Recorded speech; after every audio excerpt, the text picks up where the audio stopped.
साथियों, शिव शक्ति तप त्याग तांडव में होता कुछ यूं है कि रावण ने अपने पाप की सारी सीमाएं पार कर दी थी।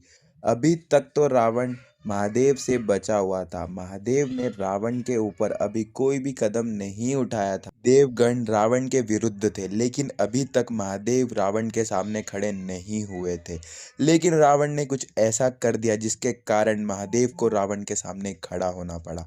रावण जब इंद्रलोक को जीतने के लिए अपने पुत्र के साथ में पहुंचा, तब इंद्रदेव के वज्र के एक प्रहार से रावण पुत्र मेघनाद घायल हो जाता है। रावण इस बात को देखता है कि मेघनाद इंद्रदेव के वज्र के सामने खड़ा नहीं हो पा रहा है, तो रावण अपनी कूटनीति से सभी बंदी ग्रहों को मेघनाद की ढाल बनाकर इंद्रदेव के सामने खड़ा कर देता है।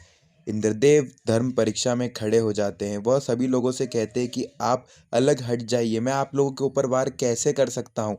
क्यों आप लोग रावण के इस पुत्र का साथ दे रहे हैं?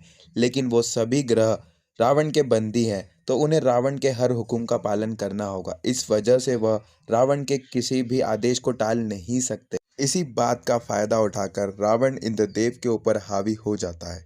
लेकिन दूसरी ओर देवी सची कैलाश पहुंच जाती है और महादेव को सारी गाथा सुनाती है। महादेव उसी समय वहां पर उपस्थित हो जाते हैं। रावण महादेव के सामने खड़ा हो जाता है और उनसे कहता है कि प्रभु, मैं बद्ध हूँ, जो भी मेरे सामने आएगा मुझे उससे युद्ध करना ही होगा।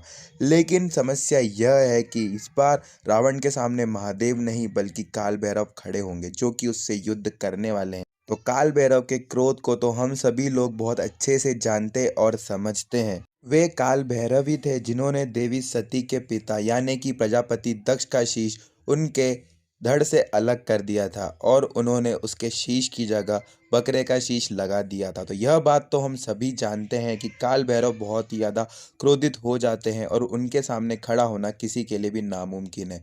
अब काल भैरव रावण के साथ में क्या करेंगे, देखने में बहुत ज़्यादा मज़ा आएगा। वीडियो को लाइक कर दीजिएगा, चैनल को सब्सक्राइब कर दीजिएगा।